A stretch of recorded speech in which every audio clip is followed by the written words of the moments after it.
उसके डैड ने उसके लिए एक डायरी भेजी थी। इस डायरी के पहले पेज पर ये लिखा था लव डेयर। आगे इस डायरी में उन्होंने कैलेब के अगले 40 दिनों के लिए 40 टास्क लिखे हुए थे, जिनमें से एक टास्क उसे हर रोज पूरा करना होगा। ये सब उन्होंने अपने हैंडराइटिंग में ही लिखकर भेजा था और कैलेब के लिए लिखा था कि इन 40 टास्क को किसी भी दिन हल्के में मत लेना। ये थोड़े मुश्किल हो सकते हैं, लेकिन अगर 40 दिन तक हर रोज तुम एक टास्क पूरा कर लेते हो तो यकीन मानो 40 दिन बाद तुम्हारी जिंदगी और तुम्हारे रिश्ते में खुशनुमा बदलाव आ जाएगा। अब पहले दिन के लिए इसमें लिखा था कि तुम्हें अपने पार्टनर को कोई भी निगेटिव बात नहीं बोलनी है। अगर ऐसा ना कर सको तो बस चुप रहो, चाहे वो कुछ भी कहती रहे। हर टास्क के साथ ही उसके डैड ने बाइबल का भी रेफरेंस दिया था। कैलेब इन बातों को मानता तो नहीं था, लेकिन उसके डैड ने सिर्फ 40 दिन का वक्त मांगा था, जिसके लिए उसने उनसे वादा भी कर लिया था। इसलिए वो उस डायरी की हर एक बात को फॉलो करने के लिए तैयार हो जाता है। अब अगले दिन काम पर जाते वक्त वो कैथरीन से कहता है कि तुम मेरे कपड़े ड्राई क्लीनिंग के लिए ले जा सकती हो क्या। लेकिन कैथरीन उसे सीधा जवाब दे देती है कि तुम पिछले 2 दिन से घर में बैठे थे, इसलिए तुम्हें अपना ये काम पहले ही कर लेना चाहिए था। कैथरीन की बात सुनकर कैलेब को गुस्सा तो बहुत आता है, लेकिन अपने टास्क का ध्यान आते ही वो उसे कुछ भी कहे बिना वहां से चला जाता है। इसके बाद कैलेब दूसरे दिन के टास्क को पढ़ता है, जिसके अंदर लिखा था कि प्यार करने के लिए कोई मोटिवेशन की जरूरत नहीं होती है। ये सोचकर प्यार नहीं होता है कि हमें कोई रिवॉर्ड मिलेगा, बल्कि प्यार तो बिना किसी मोटिवेशन, बिना किसी रिवॉर्ड की उम्मीद के किया जाता है। इसलिए आज कैलेब को शांत रहने के साथ साथ कोई एक ऐसा काम करने को कहा जाता है जिसे करने से ऐसा लगे कि आप अपने पार्टनर की सच में कदर करते हैं। कैलेब को ये लव डेयर टास्क बहुत अजीब और फालतू का काम लग रहा था, लेकिन अपने डैड के लिए वो अगली सुबह कैथरीन के लिए कॉफी बनाता है और उससे कहता है कि मैंने तुम्हारे लिए कॉफी बना दी है। लेकिन वो कहती है कि मेरे पास कॉफी पीने का टाइम नहीं है, और ये कहकर वो अपने काम पर निकल जाती है,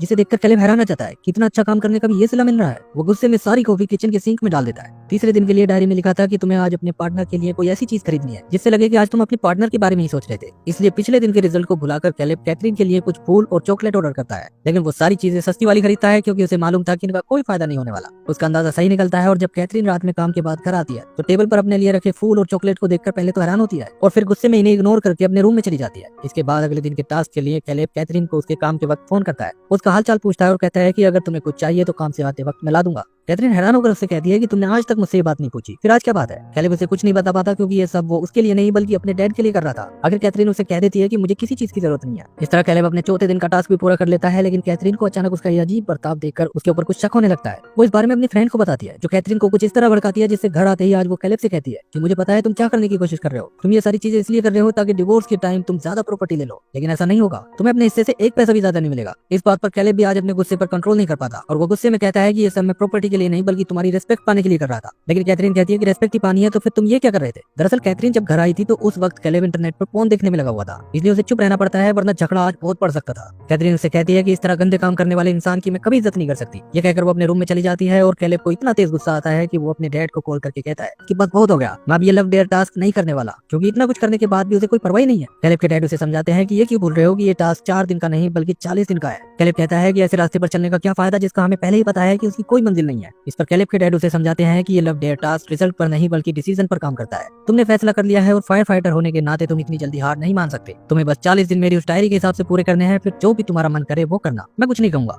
फोन करते ही कैलेब की मॉम उसके डैड से कैलेब की सिचुएशन के बारे में बेचैन होकर पूछती है, तो कैलेब के डैड उनसे कहते हैं कि हमें उसके लिए और ज्यादा दुआएं करनी पड़ेंगी। उनकी दुआएं रंग लाती हैं और कैलेब भी उनकी बात मानकर किसी अच्छे नतीजे की परवाह किए बगैर हर रोज एक टास्क पूरा करने में लग जाता है, लेकिन कैथरीन भी उसे इग्नोर करती ही रहती है। इस दरमियान डॉक्टर केलर भी कैथरीन को इंप्रेस करने का कोई मौका नहीं छोड़ता और दिन बीतने के साथ साथ कैथरीन भी उसे पसंद करने लगती है। अब एक दिन कैलेब अपने दोस्त माइकल के साथ ड्यूटी पर होता है और आज उसके टास्क का 18वां दिन होता है। वो डायरी में पढ़कर अपने दोस्त माइकल को अपना 18वें दिन का टास्क बताता है कि आदमी एक औरत का दिल जीतने के लिए उसे पढ़ता रहता है और उसकी आदतें और अच्छाई बुराई सब जानने की कोशिश करता है, लेकिन जब वो उसका दिल जीतने के बाद उसे शादी कर लेता है तो फिर वो उसे पढ़ना बंद कर देता है। मगर वो ये भूल जाता है कि एक औरत को पढ़ना जितना शादी से पहले जरूरी होता है उतना ही शादी के बाद भी होता है। इसलिए ये प्रोसेस उसे जिंदगी भर नहीं छोड़नी चाहिए और रोजाना अपने पार्टनर के बारे में कुछ न कुछ नया जानने की कोशिश करते रहना चाहिए। माइकल के पूछने पर वो बताता है कि आज रात मैं उसके लिए कैंडल लाइट डिनर रखूंगा और उसे जानने के लिए डिनर के दौरान ही उससे कुछ सवाल पूछने की कोशिश करूंगा। रात में कैलेब डिनर की सारी तैयारियां कर लेता है और डिनर टेबल के पास खड़े होकर कैथरीन के आने का इंतजार करने लगता है। कैथरीन आती है और कैलेब चेहरे पर एक मुस्कुराहट लिए उसकी ओर देखने लगता है। ये सब देखकर वो पहले तो बिना कुछ कहे अपने रूम में चली जाती है, मगर आज फिर से वो कैलेब के इस नाटक में नहाने का ही फैसला करती है और बाहर आकर उससे कहती है कि आखिर तुम ये सब क्यों कर रहे हो, तुम एक बात अच्छी तरह समझ लो कि अब मैं तुमसे प्यार नहीं करती। और इतना कहने के बाद वो फिर से अपने रूम में चली जाती है,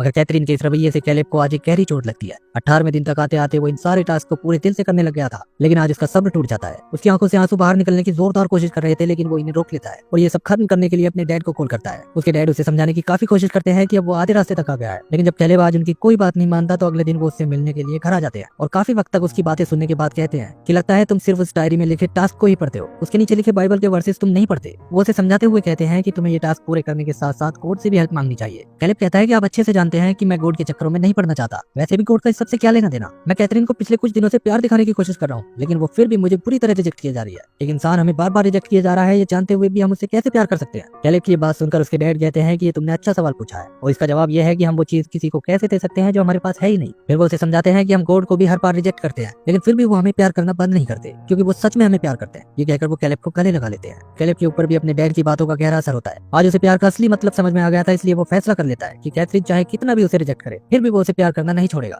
कैथरीन के ये कहने के बाद कि वो उसे प्यार नहीं करती कैलेब को बहुत गहरी चोट पहुंची थी, लेकिन इस बात से उसे ये भी एहसास हुआ था कि वो अभी भी कैथरीन से बहुत प्यार करता है और अगर उनका डिवोर्स हो गया तो बाद में वो बहुत पछताएगा। वो ये सब सोच रहा था लेकिन उसे नहीं पता था कि दूसरी ओर कैथरीन डॉक्टर केलर के साथ अब और ज्यादा वक्त बिताने लगी थी। आज वो केलर को अपनी मॉम के स्ट्रोक के बारे में बताती है जिस पर केलर ऐसे बिहेव करता है जैसे उसे उसकी मॉम के लिए काफी दुख हो। कैथरीन को भी उसकी हमदर्दी अच्छी लग रही थी क्योंकि उसे अपनी जिंदगी में प्यार और रेस्पेक्ट ही तो चाहिए था। उधर कैलेब अपनी टीम के साथ फिर से एक रेस्क्यू मिशन पर चला जाता है जहाँ एक बच्ची को आग से बचाते हुए उसे काफी चोट लग जाती है। हॉस्पिटल में कैथरीन उसे देखने तो आती है लेकिन कैलेब का इलाज डॉक्टर केलर ही कर रहा था, इसलिए वो कैलेब के लिए ज्यादा हमदर्दी नहीं जताती और नर्स के रुकने के लिए कहने के बावजूद भी जल्दी से वहां से चली जाती है। कैथरीन के जाने के बाद कैलेब फिर से अपनी शादी की अंगूठी पहनने लगता है तो वहीं पर बैठा डॉक्टर केलर कैलेब से कहता है कि तुम्हें तब तक ये अंगूठी नहीं पहननी चाहिए जब तक तुम्हारा हार्ट ठीक नहीं हो जाता। कैलेब को डॉक्टर केलर के इरादों के बारे में कुछ नहीं पता था लेकिन फिर भी वो कहता है कि अब तो ये अंगूठी पहनने से ही मेरा हार्ट ठीक होगा। यानी अब वो गॉड के साथ साथ सच्चे प्यार की ताकत पर भी भरोसा करने लग गया था। इसके बाद कैलेब को आराम करने के लिए कुछ दिन की छुट्टी मिल जाती है और आज इंटरनेट चलाने के लिए वो अपना कंप्यूटर खोलता है। तभी कंप्यूटर स्क्रीन पर एक फोन कंटेंट का पॉपअप आ जाता है क्योंकि वो अक्सर इंटरनेट पर यही चीजें देखता था। लेकिन आज कैलेब अपने आप को इसे देखने से रोकने की पूरी कोशिश करता है, मगर जब उसे इसमें बहुत मुश्किल होती है तो वो अपने डैड की डायरी उठाकर अपना आज यानी 23वें दिन का टास्क पढ़ने लगता है। इत्तेफाक से 23वें दिन का उसका टास्क भी उसकी इसी प्रॉब्लम से जुड़ा था। इसमें लिखा था कि कभी कभी प्यार के अंदर कोई पैरासाइट लग जाता है जो कि किसी बुरी आदत जैसे गैम्बलिंग, ड्रग्स और पोर्नोग्राफी के रूप में हो सकता है। अगर जल्द से जल्द इसे दूर नहीं किया गया तो ये पैरासाइट दो लोगों के बीच के प्यार को धीरे धीरे खत्म कर देता है। इसे पढ़कर कैलेब अपने कंप्यूटर की तरफ देखता है और आज वो अपने कंप्यूटर को बाहर ले जाकर उसे तोड़ देता है। काम के बाद घर आने पर कैथरीन कैलेब के कंप्यूटर को टूटा हुआ देखकर हैरान रह जाती है। वो अंदर जाती है तो कंप्यूटर की टेबल पर उसे फूलों के गुलदस्ते के साथ एक नोट भी मिलता है जिस पर कैलेब ने लिखा था कि मैं तुमसे पहले से भी ज्यादा प्यार करने लगा हूँ। इसके बाद अगली सुबह जब वो सोकर उठता है तो घर में उसे कैथरीन का एक लेटर मिलता है। कैलेब खुश होकर उस लेटर को खोलता है क्योंकि उसने आज ऐसा काम किया था जिससे कैथरीन के दिल में उसके लिए कुछ तो बदलाव आना ही चाहिए था।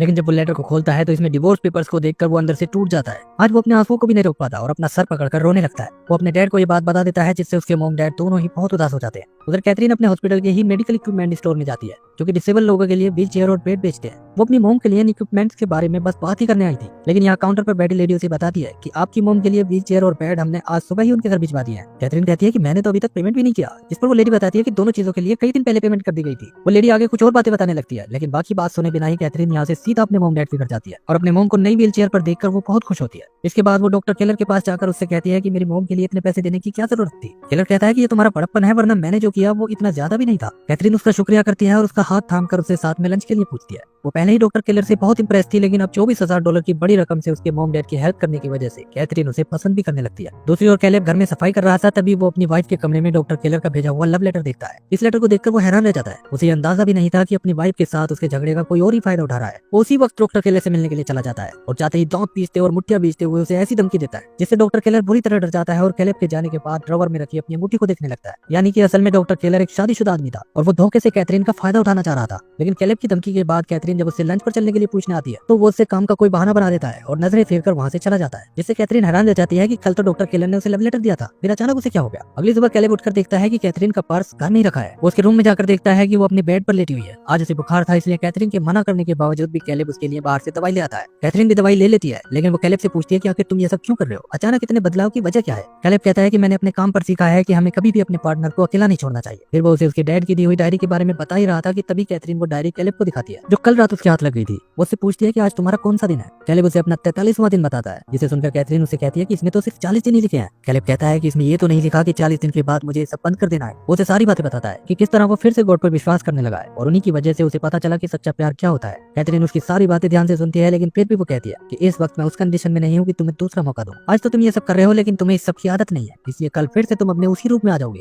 कैलेब कहता है कि ठीक है, लेकिन एक बात मेरी भी सुन लो। ये कहकर वो भीगी आंखों और कांपते होठों के साथ उससे माफी मांगता है। वो कहता है कि मैंने पिछले 7 सालों में तुम्हें बहुत परेशान किया है, लेकिन अब मुझे पता चल गया है कि मैं कितना सेल्फिश था और सिर्फ अपने बारे में सोचता था। कैलेब काफी ज्यादा इमोशनल हो जाता है और उसका ये रूप देखकर कैथरीन के भी आंखों में आंसू बह निकलते हैं। वो कहती है कि अगले हफ्ते में डिवोर्स के पेपर्स अपने वकील को देने के लिए जा रही है, इसलिए तब तक मुझे सोचने का वक्त चाहिए। कैलेब कहता है कि तुम्हें जितना भी वक्त चाहिए तुम ले लो, लेकिन इतना याद रखो कि मैं अपनी बाकी जिंदगी सिर्फ तुम्हारे साथ बिताना चाहता हूँ। इतना कहकर वो वहाँ से चला जाता है। अगले दिन कैथरीन फिर से उस मेडिकल इक्विपमेंट स्टोर पर जाती है और कहती है कि मुझे अपनी मॉम के लिए बेडशीट और खरीदनी है, क्योंकि डॉक्टर केलर ने जो पैसे दिए थे उनमें बेडशीट शामिल नहीं थी। डॉक्टर केलर का नाम सुनकर स्टोर में बैठी लेडी हैरान रह जाती है और कैथरीन को बताती है कि वो इक्विपमेंट्स डॉक्टर केलर ने नहीं बल्कि आपके हस्बैंड ने खरीदे थे। डॉक्टर केलर ने तो $24,300 में से सिर्फ $300 दिए थे। ये सुनना था और कैथरीन बुरी तरह रोते हुए वहाँ से वापस चलना शुरू कर देती है। उसे अपने ऊपर गुस्सा आ रहा था क्योंकि कैलेब नाटक नहीं कर रहा बल्कि वो सच में बदल गया है। ये वही पैसे थे जो बहुत टाइम से वो अपनी बोट खरीदने के लिए बचा रहा था। उसने अपने रिश्ते को बचाने के लिए खुद को पूरी तरह बदल लिया, लेकिन मैंने उसके साथ कितना बुरा बर्ताव किया। ये सोचते हुए वो घर जाकर सबसे पहले अपनी शादी की अंगूठी पहनती है, जो कैलेब के साथ झगड़े के बाद उसने अपनी उंगली से निकाल दी थी।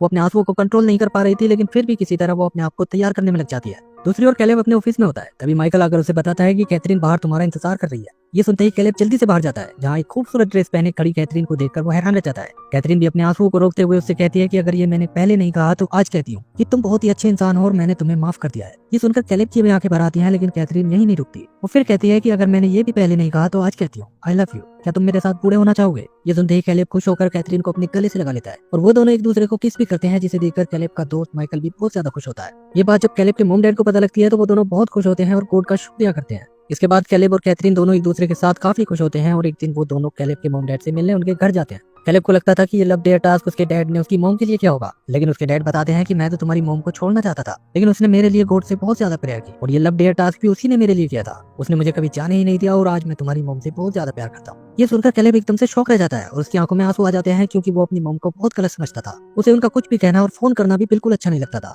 अब वो दौड़ते हुए जल्दी से अपनी मॉम के पास जाता है। जाते ही वो उन्हें गले लगा लेता है और रोते हुए अपने बर्ताव के लिए उनसे माफी मांगता है। इस तरह माँ और बेटे का प्यार देखकर कैलेब के डैड और कैथरीन दोनों ही बहुत खुश होते हैं। इसके कुछ दिन बाद कैलेब और कैथरीन एक दूसरे के साथ एक बार फिर से शादी कर लेते हैं, क्योंकि उनकी जिंदगी की एक नई शुरुआत होने वाली है। उन्होंने अब समझ लिया है कि आखिर प्यार होता क्या है। प्यार किसी भी रिवॉर्ड के लिए नहीं किया जाता, बल्कि प्यार वो है जो आप किसी से बिना किसी रिवॉर्ड की उम्मीद के करते हैं और बस करते ही जाते हैं। इसी के साथ ये मूवी यहीं पर